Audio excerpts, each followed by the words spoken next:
so that one card that your parents put you on back when you were 15, you want to keep that one forever, because that's gonna show how long your history is. I have one credit card that I've had for 25 years. That's my golden card. It has the highest interest rate of all my credit cards, but I pay it off every month. I put some gas on it, I pay it off. And that's just so it stays active and I keep that payment history, or that credit history, that 15%.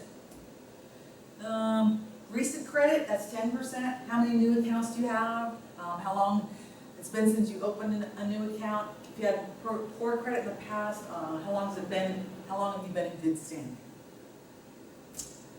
Types of credit used, that's 10% of your score. What are you using for credit? Is everything on credit cards, or do you have a good mix? Credit cards, car payment, house payment. So you want a good mix in there. So what's going to hurt your score? Well, let's see. Applying for new credit, so you go out and you're trying to get a new credit card. That's going to be none to mild, affecting your credit score. One single 30-day late payment, yeah, that's going to affect it, but it's going to be mild. Multiple applications for credit cards in a 12-month period, that's going to be a little bit more mild to moderate. Multiple 30-day late payments, well, that's going to be moderate. It's going to affect it even more. And then severe, you've got your high credit card usage. If you're over that 30%, the higher you get, the closer you get to your credit limit, the more severe it's going to be. Account sent to collections, anything in foreclosure, bankruptcy, or short sales, they're all going to be severe. And right here it shows you the points for each one. So mild can be anywhere from 20 to 50 points. If you're looking at that top one and you're talking about applying for one new credit card, it may not even affect it at all.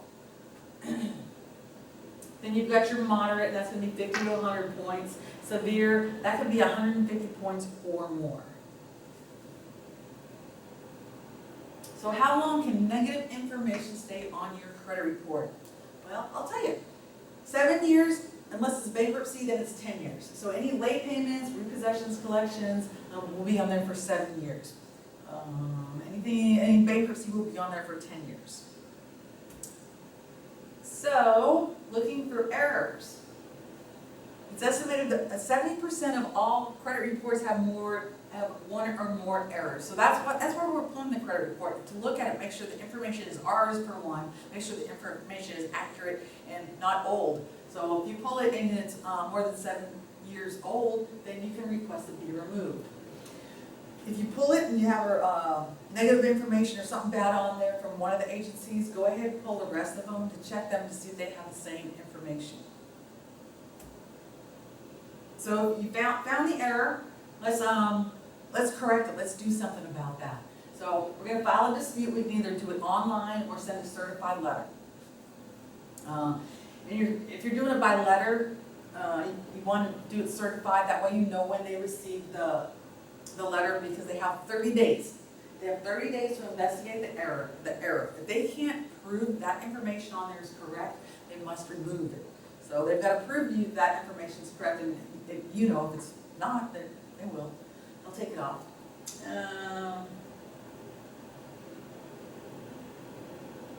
Okay, what if you look at your credit report and there's something on there that is accurate? It's negative, but it's accurate. Say you were deployed and you never got that bill. You didn't know that bill was due. It was late.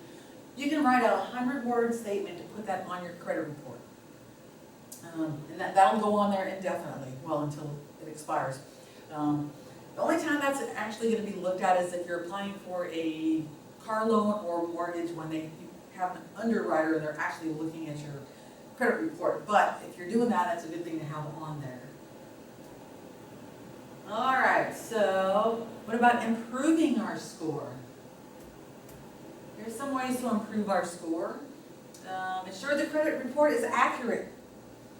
Again, pull that credit report. Make sure everything on there is right, correct. Make all payments on time, promptly. 35% of your credit score is made up of your history, so make them on time. Stay within your credit limits. Again, you don't want it to be any more than 30% of your credit limit. Take advantage of auto payment plans. Have it come directly from your pay. Set up a bill payment calendar. Match credit to appropriate purchase. What does that mean? Don't go buy a motorcycle with your credit card. The interest you're going to be paying on that credit on that motorcycle is going to be a lot more than if you went to the bank and applied for a vehicle loan. Don't exceed, and see here, this says 10% of your credit limit. Anywhere 10, 20, 30 would be the very, very max. Pay down installment loans, so your installment loan, your car payment that you're paying on monthly, throw a little extra on there. That way it's going to pay it down quicker. The more you're paying on the principal, the less you're paying on interest. Don't add new accounts to lower balances on the old ones. You'll get these things in the mail saying, oh, you can do a balance transfer on, you put this on this credit card where you have 0% interest. Well, there is normally a little catch there. There is a transfer fee that they're going to charge to take that money from this credit card and put it on here. Then you don't have the interest, but you're paying a transfer fee, so it normally doesn't work out. Establish new credit only if you have little existing history. So don't be going out to get a credit card just to get a credit card. Keep your older accounts in good standing. Remember that golden account. And then limit your inquiries. So how are we going to make a good report better? Well, too much credit is just as bad as no credit. So those credit cards you got when you were at Kohl's and they said, hey, how would you like to get 10% off this entire purchase? All you got to do is fill out this little application. We'll send your credit card and get you 10% off. Well, you don't need those accounts anymore, right? So close those, and you want to make sure the accounts that you have, you close yourself. You're not, they're not closed by the consumer, because it's going to say right there on your report who closed that account.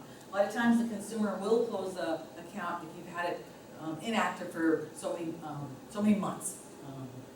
So you want it to show on there that you're the one that closed it, not them. All right, so 5 questions to ask before you sign on the dotted line. Before you get that credit, think to yourself, can I afford to pay the monthly payments? What will happen if I don't make payments on time? We already know that that's going to affect your credit score, which is going to affect your credit, how much you can borrow, your lending capacity, and all that. What will the extra cost of using credit be? That finance charge. How much is that finance charge really going to cost me? What will I have to give up in order to pay for it? Okay, if I have to make payments on this particular item, what can't I pay for? And all things considered, is using credit worth it, or should I just wait and save up the money? Look at your loan and credit agreements. So make sure you know what an APR is, annual percentage rate. I can't tell you how many people I do budgets with that I'll sit down and we'll get to their credit card information, and they'll tell me how much they know how much they normally they know about how much they owe, what their monthly payments are. But I'll ask them what their annual percentage rate is, and they'll look at me like, "What's that?" So yeah, knowing your annual percentage rate is big. Is there an annual fee or origination fee? Some cars do, some cars don't. What's the minimum payment amount? A lot of people know that. Is there a grace period? If I don't pay my credit card on the day it's due, if I pay it 1 day, I know my credit card, if I pay it 1 day late, there is a late fee. But some of them do have a grace period, like a 5-10 day grace period. It's good to know that information. Is there an early repayment fee? Most credit cards don't have an early repayment fee, but a lot of vehicles do. Make sure you read and understand what you're signing before you take on that additional loan. This is an example of what a credit card statement looks like. So look it over, make sure the information on there is correct. So I don't know if you can see it, but the first one is going to be your summary of account.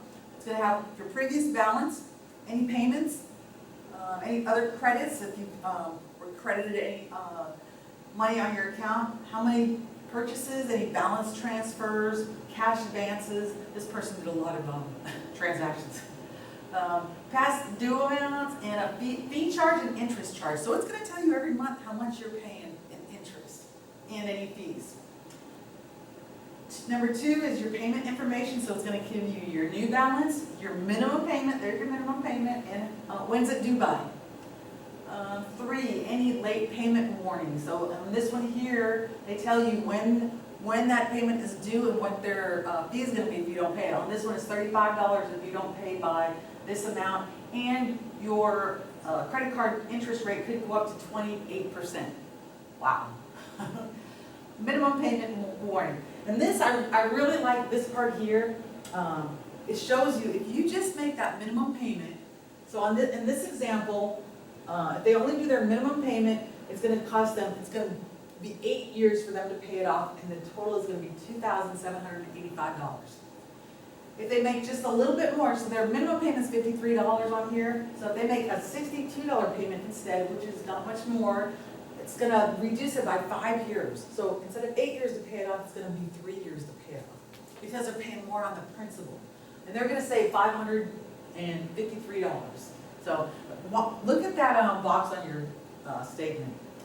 Down here, it's going to be any notices of changes to your interest rate. So on this example here, apparently they had a late, they were late on their last payment, so that triggered a change in their interest rate. They have to give you 45 days notice before they increase your interest rate. All right. Then number 6 up there is important changes to your account, and they'll have your transactions. Every single transaction is going to say, on here, the reference number, the transaction date, what date it posted, where it was, and how much it was for. So make sure you pay attention to that. Make sure all the information on there is correct. Maybe you went to a gas station and I had one of those scanners on there, and they got your information. So you want to make sure you're looking at that. And then number 8 is fees, and this has late fees, balance transfer fees, cash advance fees. So there shouldn't be any fees on there if you're paying on time all the time. And then your interest charge here. Then the total for the year is going to tell you how much you charged for the year and how much interest you paid for the year. So that can get kind of interesting. And then it tells you how they calculate your interest. On this one, they've got purchases, cash advances, and balance transfers are all different interest rates.